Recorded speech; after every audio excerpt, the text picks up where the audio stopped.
Student, आज हम लोग कारक पढ़ेंगे पार्ट 4। तो कारक विचार है और कर्ता कारक है। कर्ता आप जानते हो कि कर्ता क्या होता है ना। सभी नाम शब्द संज्ञा होते हैं और संज्ञा के स्थान पर आने वाले शब्द सर्वनाम होते हैं।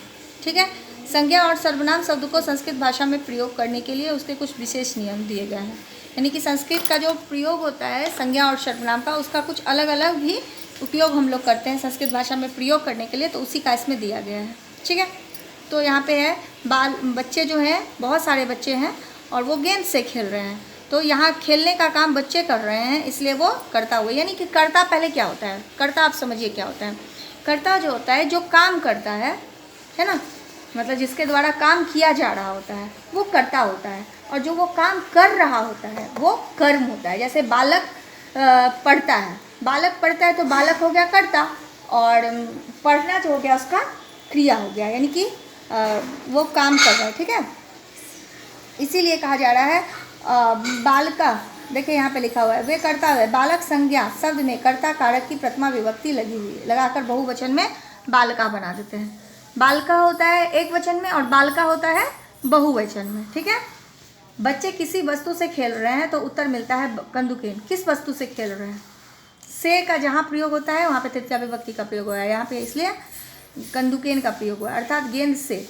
यहाँ कंदुकेन शब्द के कारण यानी कि तृतीया विभक्ति का प्रयोग किया गया है। देख रहे हैं यहाँ पे यही लिखा हुआ है, इसी तरह से इसको बनाना है। देखिए क्या है, संज्ञा सर्वनाम आदि शब्दों के जिस रूप से क्रिया के साथ उसका संबंध जाना जाए वो कारक कहलाता है। क्वेश्चन का बनता है आपका, यहाँ पे देखिए क्वेश्चन है कारक किसे कहते हैं। तो कारक क्या होता है, संज्ञा सर्वनाम आदि शब्द के जिस रूप से क्रिया के साथ उसका संबंध जाना जाता है वो कारक कहलाते हैं। कारक के चिन्ह को विभक्ति कहते हैं। ठीक है, संस्कृत में कारक को 7 भाग में बांटा गया है। कारक को हम लोग 7 भाग में बांटे हैं।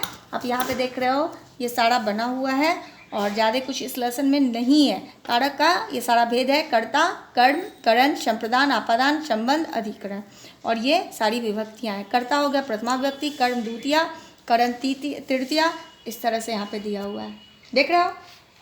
और इसमें कोई खास चीज़ नहीं है। देखिए, और 7 विभक्ति तो होती है।